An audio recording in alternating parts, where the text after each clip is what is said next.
नमस्कार दोस्तों, मेरी किताब पर आपका स्वागत है। आज आप सुन रहे हैं मुंशी प्रेमचंद जी द्वारा लिखित कहानी पूस की रात। हल्कू ने आकर स्त्री से कहा, सहना आया है, लाऊं? जो रुपए रखे हैं उसे दे दूं, किसी तरह गला तो छूटे। मुन्नी झाड़ू लगा रही थी, पीछे फिरकर बोली, 3 ही रुपए हैं, दे दोगे तो कम्मल कहाँ से आवेगा? माघ पूस की रात हार में कैसे कटेगी? उससे कह दो फसल पर दे देंगे, अभी नहीं। हल्कू एक क्षण अनिश्चित दशा में खड़ा रहा। पूस सिर पर आ गया। कंबल के बिना हार में रात को वह किसी तरह सो नहीं सकता। मगर सहना मानेगा नहीं, कुर्कियां जमावेगा, गालियों देगा। भला से जाड़ों में मरेंगे, भला तो सिर से टल जाएगी। यह सोचता हुआ वह अपना भारी भरकम डील लिए हुए, जो उसके नाम को झूठ सिद्ध करता था, स्त्री के समीप आ गया और खुशामद करके बोला, दे दे, गला तो छूटे, कम्मल के लिए कोई दूसरा उपाय सोचूंगा। मुन्नी उसके पास से दूर हट गई और आंखें तरेरती हुई बोली, कर चुके दूसरा उपाय, जरा सुनूं तो कौन सा उपाय करोगे? कोई खैरात दे देगा कम्मल? न जान कितनी बाकी है, जो किसी तरह चुकने ही नहीं आती। मैं कहती हूँ, तुम क्यों नहीं खेती छोड़ देते? मर मर काम करूं, उपज हो तो बाकी दे दो। चलो, छुट्टी हुई बाकी चुकाने के लिए ही तो हमारा जन्म हुआ है। पेट के लिए मजूरी करो, ऐसी खेती से बाज आए। मैं रुपये न दूंगी, न दूंगी। हल्कू उदास होकर बोला, तो क्या गाली खाऊं? मुन्नी ने तड़प कर कहा, गाली क्यों देगा? क्या उसका राज है? मगर यह कहने के साथ ही उसकी तनी हुई भौहें ढीली पड़ गईं। हल्कू के उस वाक्य में जो कठोर सत्य था, वह मानो एक भीषण जंतु की भांति उसे घूर रहा था। उसने जाकर आले पर से रुपए निकाले और लाकर हल्कू के हाथ पर रख दिए। फिर बोली, तुम छोड़ दो, अब की से खेती मजूरी में सुख से एक रोटी तो खाने को मिलेगी, किसी की धौंस तो न रहेगी। अच्छी खेती है, मजूरी करके लाऊं, वह भी उसी में झोंक दो, उस पर धौंस। हल्कू न रुपए लिए और इस तरह बाहर चला मानो अपना हृदय निकाल कर देने जा रहा हूं। उसने मजूरी से एक एक पैसा काट काट कर 3 रुपए कंबल के लिए जमा किए थे। वह आज निकले जा रहे थे। एक एक पग के साथ उसका मस्तक पानी दीनता के भार से दबा जा रहा था। 2 पूस की अंधेरी रात। आकाश पर तारे भी ठिठुरते हुए मालूम होते थे। हल्कू अपने खेत के किनारे ऊख के पतों की एक छतरी के नीचे बॉस के खटाले पर अपनी पुरानी गाढ़े की चादर ओढ़े पड़ा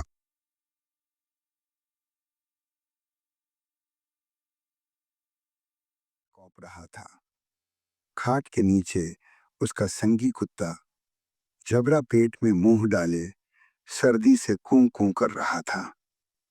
2 में से एक को भी नींद नहीं आ रही थी।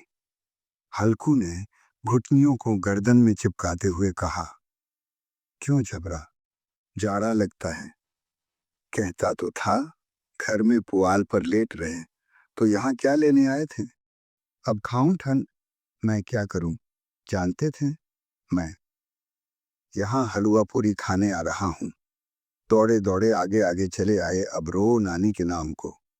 जबरा ने पड़े पड़े दुम हिलाई और अपनी कूं कूं को दीर्घ बनाता हुआ कहा, कल से मत आना मेरे साथ, नहीं तो ठंडे हो जाओगे। ये रांड पछुआ न जाने कहाँ से बर्फ लिए आ रही हैं। उठूं, फिर एक चिलम भरूं, किसी तरह रात तो कटे। 8 चिलम तो पी चुका यह खेती का मजा है, और एक भगवान ऐसे पड़े हैं जिनके पास जाड़ा आए तो गर्मी से घबरा कर भागे। मोटे मोटे गद्दे, लिहाफ, कंबल मजाल है। जाड़े का गुजर हो जाए तकदीर की खूबी। मजूरी हम करें, मजा दूसरे लूटें। हल्कू उठा, गड्ढे में से जरा सी आग निकालकर चिलम भरी जबरा भी उठ बैठा। हल्कू ने चिलम पीते हुए कहा, पिएगा चिलम? जाड़ा तो क्या जाता है, हाँ जरा मन बदल जाता है। जबरा ने उनके मुंह की ओर प्रेम से छलकता हुई आंखों से देखा। हल्कू, आज और जाड़ा खा ले कल से। मैं यहाँ पुआल बिछा दूंगा, उसी में घुसकर बैठना, तब जाड़ा न लगेगा। जबरा ने अपने पंजों उसकी घुटनियों पर रख दिए और उसके मुंह के पास अपना मुंह ले गया। हल्कू को उसकी गर्म सौस लगी। चिलम पीकर हल्कू फिर लेटा और निश्चय करके लेटा कि चाहे कुछ हो, अब की सो जाऊंगा। पर एक ही क्षण में उसके हृदय में कंपन होने लगा। कभी इस करवट लेटता, कभी उस करवट, पर जाड़ा किसी पिशाच की भांति उसकी छाती को दबाए हुए था। जब किसी तरह न रहा गया, उसने जबरा को धीरे से उठाया और उसके सिर को थपथपाकर उसे अपनी गोद में सुला लिया। कुत्ते की देह से जाने कैसी दुर्गंध आ रही थी, और वह उसे अपनी गोद में चिपटाए हुए ऐसे सुख का अनुभव कर रहा था जो इधर महीनों से उसे न मिला था। जबरा शायद ये समझ रहा था कि स्वर्ग यही है, और हल्कू की पवित्र आत्मा में तो उस कुत्ते के प्रति घृणा की गंध तक न थी। अपने किसी अभिन्न मित्र या भाई को भी वह इतनी ही तत्परता से गले लगाता। वह अपनी दीनता से आहत न था, जिसने आज उसे इस दशा को पहुंचा दिया नहीं। इस अनोखी मैत्री ने जैसे उसकी आत्मा के सब द्वार खोल दिए थे और उनका एक एक अणु प्रकाश से चमक रहा था। सहसा जबरा ने किसी जानवर की आहट पाई। इस विशेष आत्मीयता ने उसमें एक नई स्फूर्ति पैदा कर रही थी। जो हवा के ठंडे झोंकों को तुच्छ समझती थी, वह झपट कर उठा और छपरी से बाहर आकर भौंकने लगा। हल्कू ने उसे कई बार चुमकार कर बुलाया, पर वह उसके पास न आया। हार में चारों तरफ दौड़ दौड़ कर भूखता रहा। एक क्षण के लिए आ भी जाता तो तुरंत ही फिर दौड़ता। कर्तव्य उसके हृदय में अरमान की भांति ही उछल रहा था। 3 एक घंटा और गुजर गया। रात ने शीत को हवा से धतकाना शुरू किया। हल्कू उठ बैठा और दोनों घुटनों को छाती से मिलाकर सिर को उसमें छिपा लिया। फिर भी ठंड कम न हुई। ऐसा जान पड़ता था सारा रक्त जम गया है।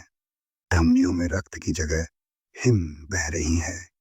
उसने झुककर आकाश की ओर देखा। अभी कितनी रात बाकी है। सप्तर्षि अभी आकाश में आधे भी नहीं चढ़े ऊपर आ जाएंगे, तब कहीं सवेरा होगा। अभी पहर से ऊपर रात है। हल्कू के खेत से कोई एक गोली के टप्पे पर आमों का एक बाग था। पतझड़ शुरू हो गई थी। बाग में पत्तियों को ढेर लगा हुआ था। हल्कू ने सोच, चलकर पत्तियों बटोरूं और उन्हें जलाकर खूब तापूं। रात को कोई मुझे पत्तियों बटारते देख तो समझे कोई भूत है, कौन जाने, कोई जानवर ही छिपा बैठा हो। मगर अब तो बैठे नहीं रह जाता। उसने पास के अरहर के खेत में जाकर कई पौधे उखाड़ लिए और उनका एक झाड़ू बनाकर हाथ में सुलगता हुआ उपला लिए बगीचे की तरफ चला। जबरा ने उसे आते देखा, पास आया और दुम हिलाने लगा। हल्कू ने कहा, अब तो नहीं रहा जाता। जबरू चलो, बगीचे में पत्तियों बटोर कर तापे टौटे हो जाएंगे तो फिर आकर सोएंगे। अभी तो बहुत रात है। जबरा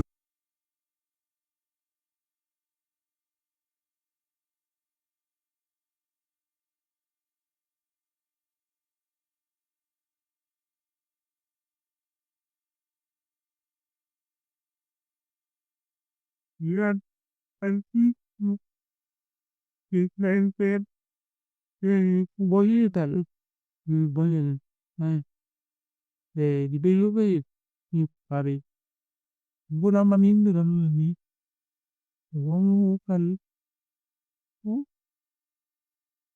이거 뭐 드디어 얘기해봐. 뭐다 유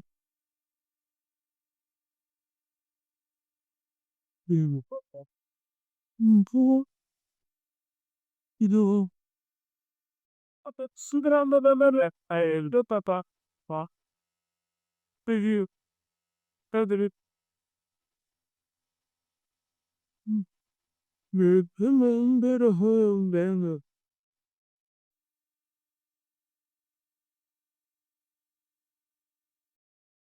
이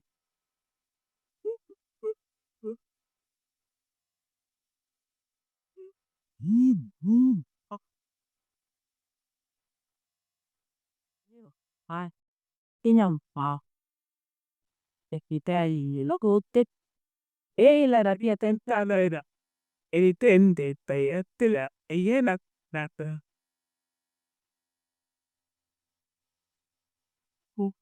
왜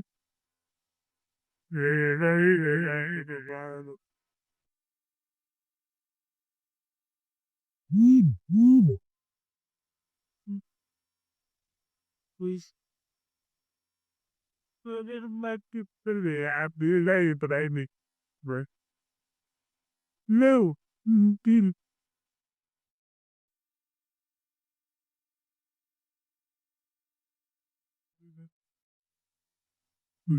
hola,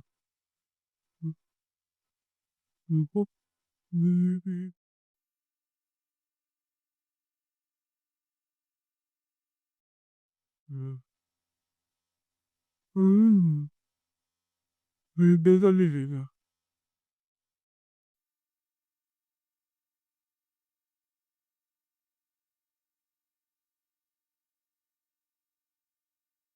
buk man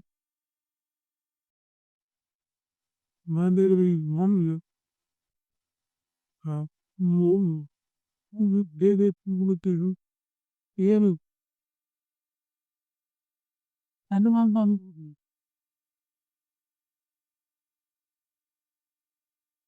no mình hin ko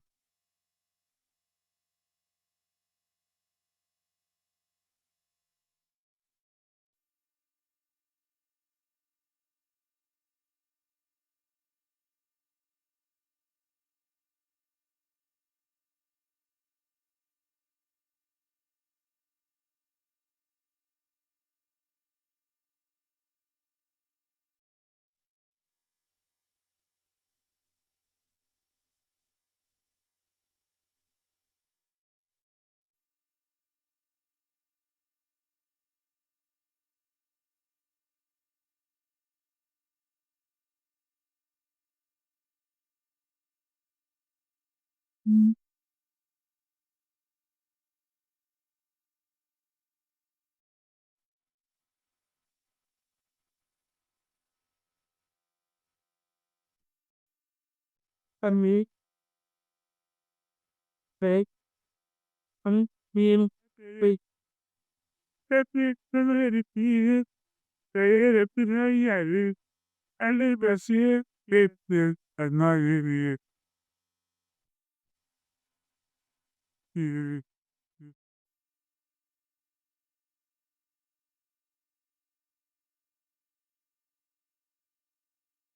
कूं कूं करे सहमति प्रकट की और आगे बगीचे की ओर चला। बगीचे में खूब अंधेरा छाया हुआ था और अंधकार में निर्दय पवन पत्तियों को कुचलता हुआ चला जाता था। वृक्षों से ओस की बूंदें टप टप नीचे टपक रही थीं। एकाएक एक झोंका मेहंदी के फूलों की खुशबू लिए हुए आया। हल्कू ने कहा, कैसी अच्छी महक आई जबरू, तुम्हारी नाक में भी तो सुगंध आ रही है।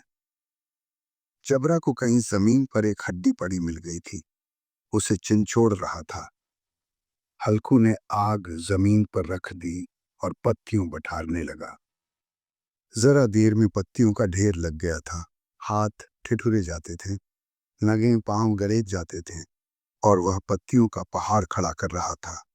इसी अलाव में वह ठंड को जलाकर भस्म कर देगा। थोड़ी देर में अलावा जल उठा। उसकी लौ ऊपर वाले वृक्ष की पत्तियों को छू छू कर भागने लगी। उस अस्थिर प्रकाश में बगीचे के विशाल वृक्ष ऐसे मालूम होते थे मानो उस अथाह अंधकार को अपने सिरों पर संभाले हुए हों। अंधकार के उस अनंत सागर में यह प्रकाश एक नौका के समान हिलता मचलता हुआ जान पड़ता था। हल्कू अलाव के सामने बैठा आग ताप रहा था। एक क्षण में उसने दोहर उतारकर बगल में दबा ली, दोनों पौवम फैला दिए, मानो ठंड को ललकार रहा हो। तेरे जी में आए सोकर ठंड की असीम शक्ति पर विजय पाकर वह विजय गर्व को हृदय में छिपा न सकता था। उसने जबरा से कहा, क्यों जब्बर, अब ठंड नहीं लग रही है? जब्बर ने कूं कूं करके मानो कहा, अब क्या ठंड लगती ही रहेगी। पहले से यह उपाय न सूझा। नहीं, इतनी ठंड क्यों खाते हैं? जब्बर ने पूंछ हिलाई। अच्छा आओ, इस अलाव को कूदकर पार करें, देखें कौन निकल जाता है। अगर जल गए बचा तो मैं दवा न करूंगा। जब्बर ने उस अग्नि राशि की ओर कातर नेत्रों से देखा। मुन्नी से कल न कह देना, नहीं लड़ाई करेगी।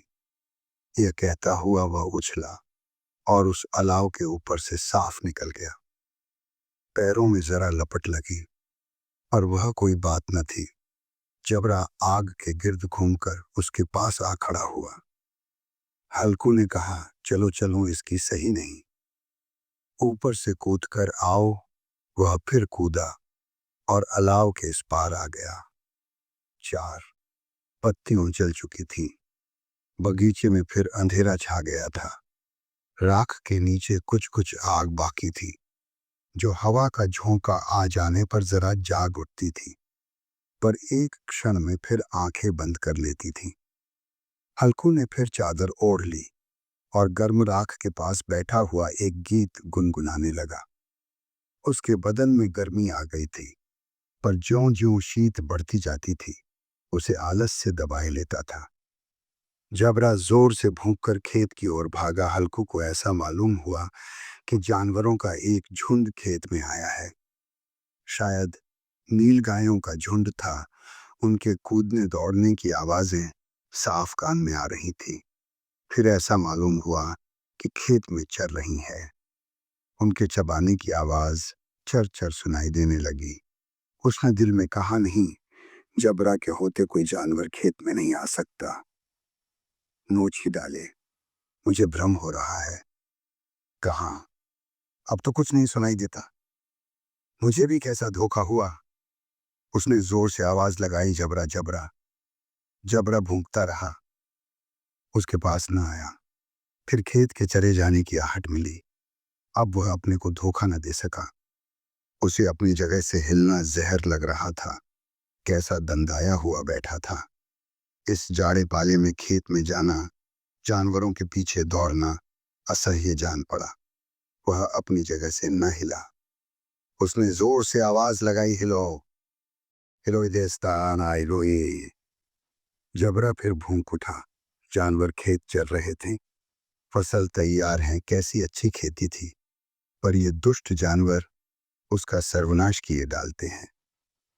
हल्कू पक्का इरादा करके उठा और 2-3 कदम चला, पर एकाएक हवा का ऐसा ठंडा चुभने वाला पिच्छू के डंक का सा झोंका लगा कि वह फिर बुझते हुए अलाव के पास आ बैठा और राख को कुरेद कर अपनी ठंडी देह को गरमाने लगा। जबरा अपना गला फाड़ डालता था। नीलगाय खेत का सफाया किए डालती थीं और हल्कू गर्म राख के पास शांत बैठा हुआ था। अकर्मण्यता ने रस्सियों की भांति उसे चारों तरफ से जकड़ रखा था। उसी राख के पास गर्म जमीन पर वही चादर ओढ़कर सो गया। सवेरे जब उसकी नींद खुली, तब चारों तरफ धूप फैली गई थी और मुन्नी की रही थी, क्या आज सोते ही रहोगे? तुम यहाँ आकर रम गए और उधर सारा खेत चौपट हो गया। हल्कू न उठकर कहा, क्या तू खेत से होकर आ रही है? मुन्नी बोली, हाँ, सारे खेत का सत्यानाश हो गया। भला ऐसा भी कोई सोता है? तुम्हारे यहाँ मंडैया डालने से क्या हुआ? हल्कू ने बहाना किया, मैं मरते मरते बचा, तुझे अपने खेत की पड़ी है। पेट में ऐसा दर्द हुआ कि मैं नहीं जानता हूँ। दोनों फिर खेत के डोंड पर आए। देखा सारा खेत रौदा पड़ा हुआ है और जबरा मड़ैया के नीचे चित्त लेटा है, मानो प्राण ही ना हो। दोनों खेत की दशा देख रहे थे। मुन्नी के मुख पर उदासी छाई थी, पर हल्कू प्रसन्न था। मुन्नी ने चिंतित होकर कहा, अब मजूरी करके मालगुजारी भरनी पड़ेगी। हल्कू ने प्रसन्न मुख से कहा, रात को ठंड में यहाँ सोना तो ना पड़ेगा। कहानी समाप्त। अगर आपको ये कहानी पसंद आई हो तो लाइक करें, शेयर करें और मेरी किताब को सब्सक्राइब करना न भूलें। और हाँ, कमेंट में बताइए कि आपको कौन सी कहानी सुननी है।